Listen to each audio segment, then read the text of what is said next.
Personal విషయాలకు వద్దాం. అంటే మీ కుటుంబంలో మీరు 6 అన్నదమ్ములు, అందులో 4 డాక్టర్లు, పెద్ద ఆయన అనంతరాములు గారు. సో మీ ఫ్యామిలీ ఏంటి? మీరు కోనే రంగారావు గారి డాటర్ని మీరు పెళ్లి చేసుకున్న విషయం మాకు తెలుసు. మీ ఫ్యామిలీ విషయాలు ఏంటి? ఇంకొక వైవిధ్యం ఏముందంటే మా కుటుంబంలో మేము 6లో మా అన్నయ్య పొలిటికల్ సైన్స్ ఎంఏ చేశాడు.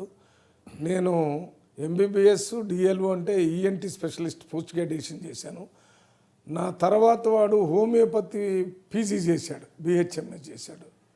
ఆయన ఎడిషనల్ డైరెక్టర్ ఇండియన్ మెడిసిన్ చేసి రిటైర్ అయ్యాడు నా తర్వాత వాడు.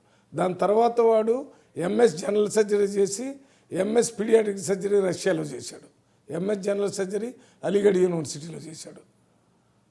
ఆయన తర్వాత ఆయన ఎండి ఆయుర్వేద చేశాడు. ఆయన ప్రొఫెసరు ఆయుర్వేద కాలేజీలో చేసి ఆయన రిటైర్ అయ్యాడు. ఈ నలుగురిలో వైవిధ్యం ఏంటంటే నేను అలోపతి, ఇంకో తమ్ముడు అలోపతి, ఇద్దరం అలోపతి, ఒకడు హోమియోపతి, ఒకడు ఆయుర్వేద. అంటే మెడిసిన్లో ఉన్న అన్ని విభాగాలు ఉన్నాయి. ఇంకా కింద బ్రదరు మళ్ళీ ఆయన ఎంఏ పాలిటిక్స్ చేసి ఈయన సివిల్ సర్వీస్ కోసం ట్రై చేశాడు. అది రాలేదు కాబట్టి రాజకీయంలోకి వచ్చాడు. అది తెలిసాను. మా కుటుంబానికి వచ్చినప్పుడు నేను డాక్టర్ని, నేను పెళ్లి చేసుకున్నటువంటి రాజబంశీదేవి కోనే రంగారావు గారు కూతురు, ఆమె డాక్టర్, ఎంబీబీఎస్ డాక్టరు. కోనే రంగారావు కూడా రాజకీయ కుటుంబం. వాళ్ళ నేపథ్యం అంతా మామూలు కుటుంబంలో పుట్టి దళిత కుటుంబం నుంచే సర్పంచ్గా అయ్యి, ఎమ్మెల్యే అయ్యి, మినిస్టర్ అయ్యి, ఉప ముఖ్యమంత్రి అయ్యాడు. మా కుటుంబంలో మా అన్నయ్య కూడా ఉద్యోగంలో చేరి రిజైన్ చేసి ఎంపీ అయ్యి, ఏఐసిసి సెక్రటరీ అయ్యి, జనరల్ సెక్రటరీ అయ్యి, తర్వాత పిసిసి అధ్యక్షుడు కూడా అయ్యి ప్రజలకు చాలా దగ్గరగా ఉండి, ఆయన దగ్గర ఉన్న గొప్పతనం ఏంటంటే ఆయనకి కమ్యూనికేషన్ స్కిల్స్, మాట్లాడేటటువంటి ఒక ప్రత్యేకత ఇది ఉంది. దానివల్ల అందరి దగ్గర ఇదయ్యాడు. ఆయన తర్వాత నేను, తర్వాత ఇది ఉంది. వాళ్ళందరూ కూడా వాళ్ళందరూ ఉద్యోగాలు చేసి రిటైర్ అయ్యారు. ఇంకా రాజకీయంగా మా తమ్ముడు ఇప్పుడు ఎమ్మెల్యేగా ఉన్నాడు, వర్కింగ్ ప్రెసిడెంట్గా ఉన్నాడు. అంటే కుటుంబంలో ఒక ఆలోచన ఏమొచ్చిందంటే, మేము చిన్నగా ఉన్నప్పుడు మేమందరం కలిసి మా అన్నయ్య రాజకీయాల్లో ఉండి ఆయన పెద్ద స్థాయికి పోయి ఈ వ్యవస్థను మార్చాలనుకున్నాం. సడన్గా అనుకోకుండా ఆయన చనిపోయిన తర్వాత మరి ఎవరు ఉండాలంటే అందరు కలిసి నన్ను ఉండాలన్నారు. నేను మళ్ళీ ఎంపీగా వచ్చి నేను నడిపిస్తున్న సందర్భం అయింది. ఆడ సివిల్ సర్వీస్లో కాలేదు కాబట్టి నాది జిల్లా కూడా మారింది.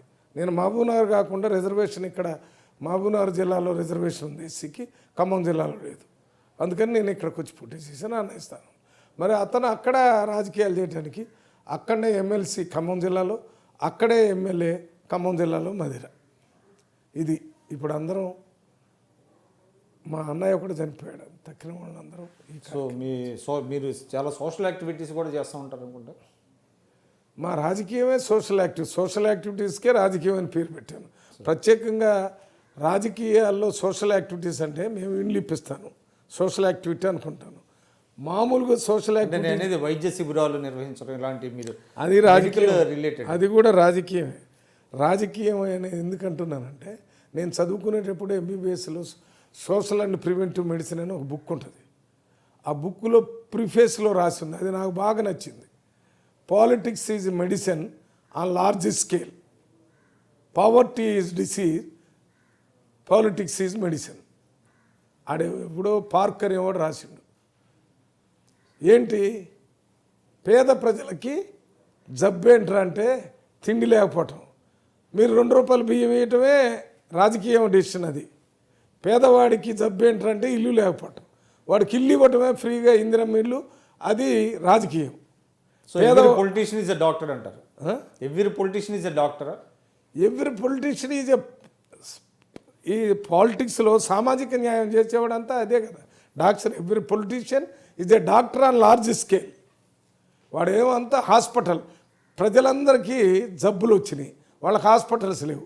మనం తాలూకాలో పిహెచ్సిల్లో లేకపోతే కార్పొరేట్ హాస్పిటల్ పెద్ద ఎత్తున కట్టిస్తే అది మెడిసినే కదా, దానివల్ల మెడిసిన్ వచ్చేస్తుంది. సో సపరేట్ కాకుండా మీరు రెండు కలిపి. ఎందుకంటే నేను ఈ సోషల్ సర్వీస్ని దానివల్ల మార్పు వస్తుంది, న్యాయం జరిగిద్ది అనేది అది కొద్ది స్థాయిలోనే వస్తుంది. ఈ సోషల్ సర్వీస్ అనేదాన్ని లార్జ్ స్కేల్లో పొలిటికల్ వ్యవస్థ ద్వారానే చేయాలి. ఈ వ్యవస్థలో సమూలమైన మార్పు రావాలంటే ఈ రాజకీయమైనటువంటి ఈ కీ ద్వారానే వస్తుంది. రాజకీయం అనే కీ ద్వారానే ఈ సామాజిక న్యాయం కానీ, లేక రైతులకు న్యాయం కానీ, ఉద్యోగాలు కానీ, విద్య కానీ, హెల్త్ కానీ, అన్ని రకాలు మొత్తానికి మూలం రాజకీయాల్లోనే ఉంది.